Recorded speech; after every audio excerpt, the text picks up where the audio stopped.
எப்பொழுது பார்த்தாலும் ஸ்டாலின் நாங்க கூட்டணி பலமா இருக்குது, கூட்டணி பலமா இருக்குன்னு. நீ கூட்டணியை நம்பிக்கிட்டு இருக்கிற, நாங்க மக்களை நம்பிக்கிட்டு இருக்கிற. ஸ்டாலின்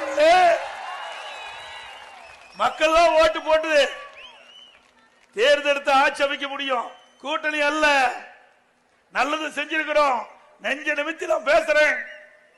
மக்கள் எண்ணுகிறார்கள் கடந்த ஆட்சி எப்படி இருந்தது, இப்ப இருக்கின்ற விடியா திமுக ஆட்சி எப்படி ஒப்பிட்டு பார்த்து சிறந்த ஆட்சி எது அப்படின்னு தேர்ந்தெடுத்து 2026 சட்டமன்ற தேர்தலில் சிறப்பா ஆட்சி செய்த அண்ணா திமுக ஆட்சி தான் சிறந்த ஆட்சி என்று தேர்ந்தெடுத்து சட்டமன்ற தேர்தலிலே எங்களுக்கு வாக்களிக்க இருக்கிறாங்க.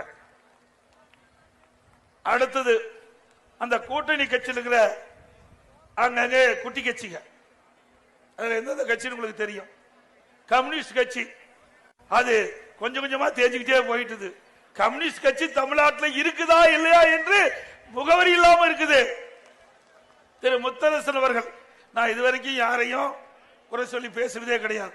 ஆனா அடிக்கடி திரு ஸ்டாலினுக்கு அடிமையா இருந்து குரல் கொடுத்துட்டு இருக்கார். தமிழக மீட்போம் என்று சொல்றீங்களே, எப்படி மீட்போங்கிறோம்? இந்த தேர்தல் மூலமா தான் மீட்போம். எப்படி மீட்போம்னா தேர்தல் மூலமாக மீட்போம். ஏன்னா கொடுமையான ஆட்சி நடந்து கொண்டிருக்குது, குடும்ப ஆட்சி நடந்து கொண்டிருக்கின்றது. மக்களுடைய பிரச்சனையை தீர்க்க முடியாத அரசாங்கம், திறமையற்ற அரசாங்கம் பொம்மை முதலமைச்சராக காட்சி அளித்துக் கொண்டிருக்கின்றார். ஆக வாரிசு அரசுக்கு முற்றுப்பைக்கின்ற தேர்தல். இந்த தமிழ்நாடு ஒரு குடும்பத்தின் பிடியிலே சிக்கிக் கொண்டு தவித்துக் கொண்டிருக்கிறது. அதிலிருந்து தமிழகத்தை மீட்போம், அதுதான் எங்களுடைய லட்சியம்.